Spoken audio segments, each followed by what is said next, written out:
J'en profite pour expliquer quand même à la rédaction, à tout le monde, si vous avez des gens au-dessus de vous, qu'il faut investir dans un micro. Parce que ça, c'est pas possible en fait. C'est vraiment...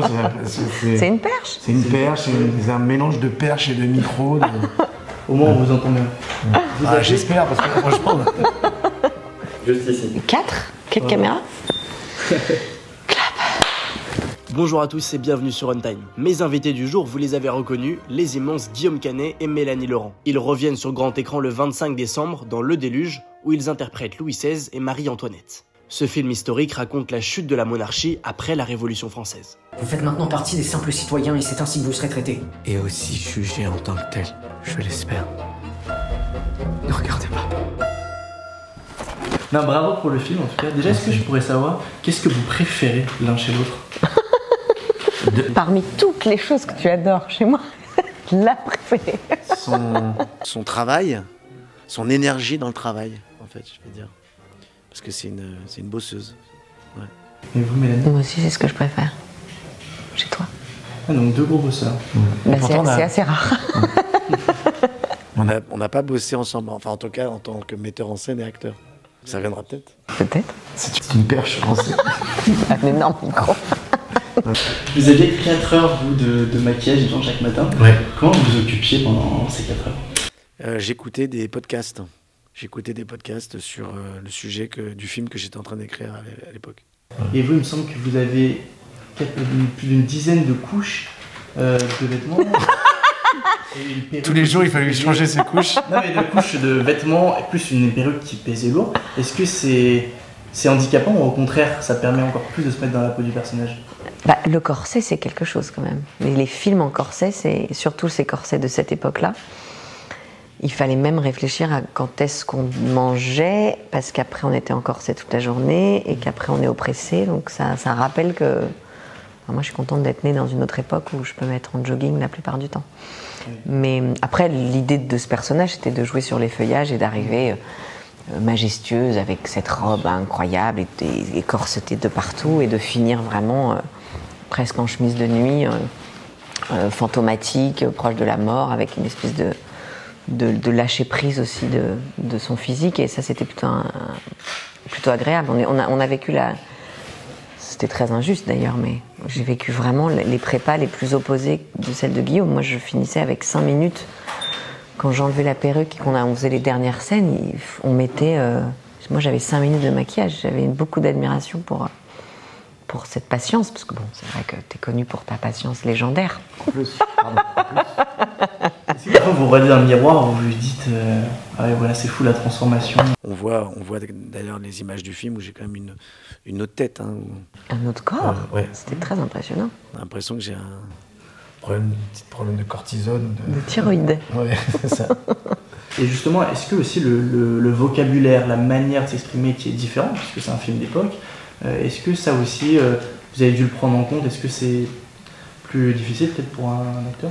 Bah, moi, personnellement, il y avait un travail que j'ai fait d'ailleurs même aussi avec un psychologue, avec un neurologue, sur le bégaiement aussi.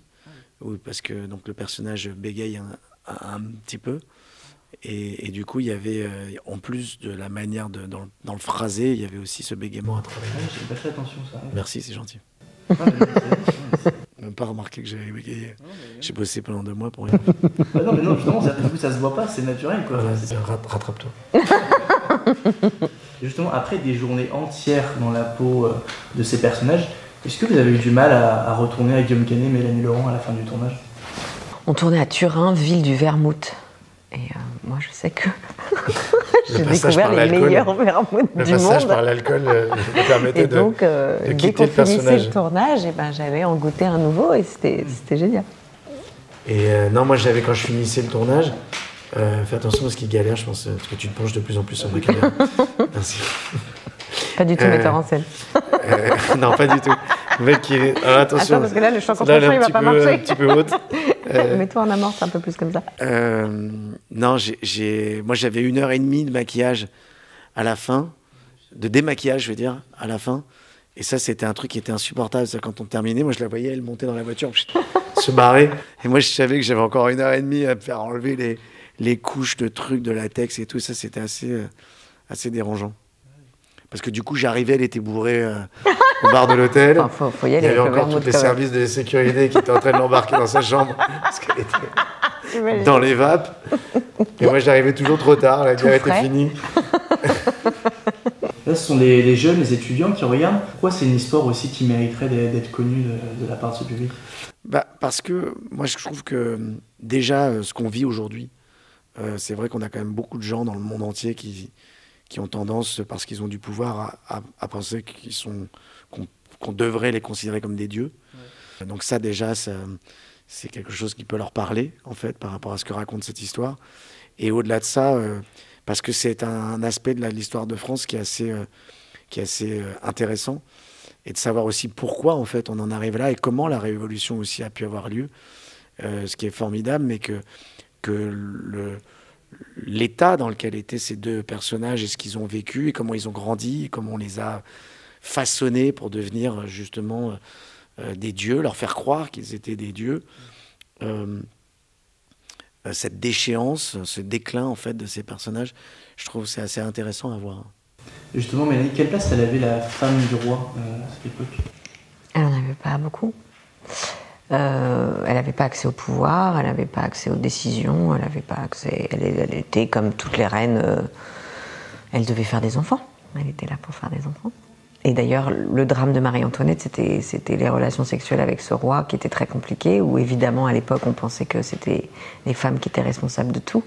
C'était les femmes qui décidaient si c'était un garçon ou une fille. Enfin, en termes de médecine, on n'était quand même pas très à la pointe des choses. Donc il y a eu des histoires de reines terribles où on les a accusées de ne pas savoir faire d'enfants, de ne pas savoir faire d'héritiers, pas de fils. Aujourd'hui, on sait que c'est une hérésie, mais à l'époque, on ne savait pas. Donc il y avait cette pression complètement folle de penser que la seule responsabilité d'une reine, c'était de s'occuper des héritiers. En tout cas, vos deux performances sont vraiment exceptionnelles, j'ai trouvé. Merci.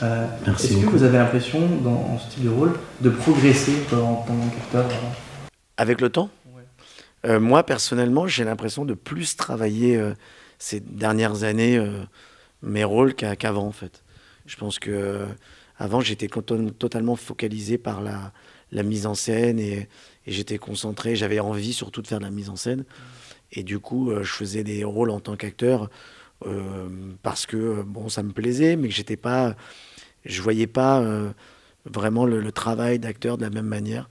Et c'est vrai que depuis certaines années, la prochaine fois je viserai le cœur, à peu près de cette période-là, j'ai commencé à préparer mes rôles vraiment totalement différemment.